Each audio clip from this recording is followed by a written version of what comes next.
Amitbhai, રિપેરમેનની team તમારી પાસે આવી છે. તમે રિપેરમેનનો સોફ્ટવેર યુઝ કરો છો, તો તમારા ગેરેજનું શું નામ છે અને કઈ જગ્યાએ આવેલું છે? મારે ગેરેજનું નામ ગુરુ કૃપા ઓટો કેર છે, જો કે સાઉથ બોપલ અમદાવાદમાં આવેલું છે અને 2 વ્હીલર રિપેરિંગ અને સર્વિસનું કામકાજ છે આપણે. તમે રિપેરમેનનો સોફ્ટવેર યુઝ કરો છો, કેટલા સમયથી કરો છો અને કેવું લાગે છે તમને સોફ્ટવેરમાં?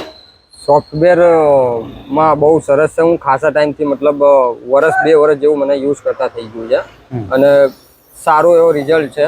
એનાથી બધી માહિતી અને બધા પાર્ટ્સ ને ટાઈમ સર્વિસ ને બધું ખબર પડે છે ક્યારે કર્યું શું છે.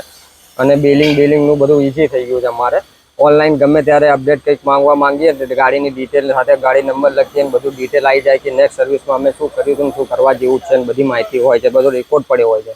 તમે રિપેરમેન એપ યુઝ કરો છો, એમાં કયું ફીચર્સ જે છે એ તમારે બહુ કામનું છે? સૌથી મેન અમારે જો કે બધા જ કામના છે રિપેરમેનમાં તો એપ્લિકેશનમાં, પણ સૌથી વધારે અમારે છે ને રિમાઇન્ડર, જે સર્વિસ રિમાઇન્ડર જતું હોય છે એનાથી બહુ ફરક પડે છે. અને કસ્ટમર રિપેર કરાયા પછી બી 4, 5, 10 દિવસ પછી બી કહે છે કે અમારે આ પ્રોબ્લેમ હતું, તો અમે ગાડીનું ડિટેલ નાખીને ચેક કરી લેતા હોઈએ, તો અમને બી ઇઝી થઈ ગયું છે કે અમે લાસ્ટ ટાઈમ શું કામ કર્યું હતું ને કસ્ટમરને શું પ્રોબ્લેમ છે બરાબર, પણ અમને ખબર પડી જાય છે કે અમારે એમને કામ નથી કરેલું, જો કે એમને પ્રોબ્લેમ આવી છે.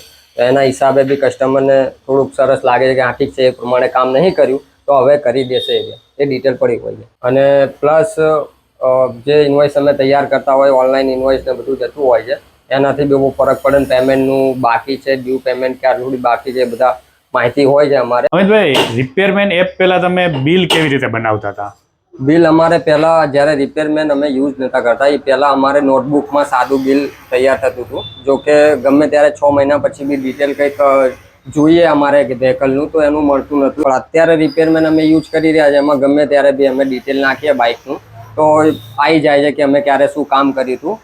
અને રિપેરમેન યુઝ કર્યા પછી અમારો જે બિલ બુક છે એ હજી સુધી એમને જ પડ્યું છે. હવે આ જ હું રિપેરમેન જ યુઝ કરું છું અને બહુ બેસ્ટ છે અમારા માટે.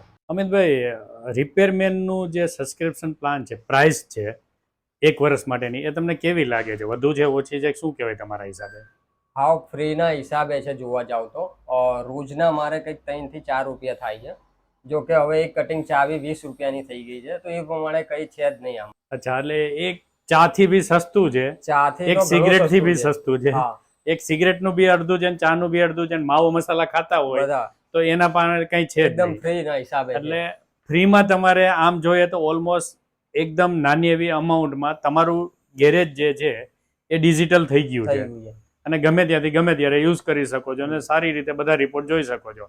આજથી 5 વર્ષ પછી બી તમે જે છે આની અંદર તમારા જૂના રિપોર્ટ તમે જોઈ શકશો, જે બિલ બુકમાં પોસિબલ નથી. તમે બિલ બુકની અંદર ગોતવા જાઓ કે ભાઈ 6 મહિના કે વર્ષ દિવસ પહેલા શું કર્યું હતું, તો એ ગોતવું અઘરું પડે. હા, એના માટે અમારે બેસ્ટ થઈ ગયું છે. એના માટે બેસ્ટ થઈ ગયું, ગમે ત્યારે ગમે તે વસ્તુ જોઈ શકો અને પ્રાઇસ તો એકદમ ફ્રીના હિસાબે છે. ફ્રીના હિસાબે છે. સરસ.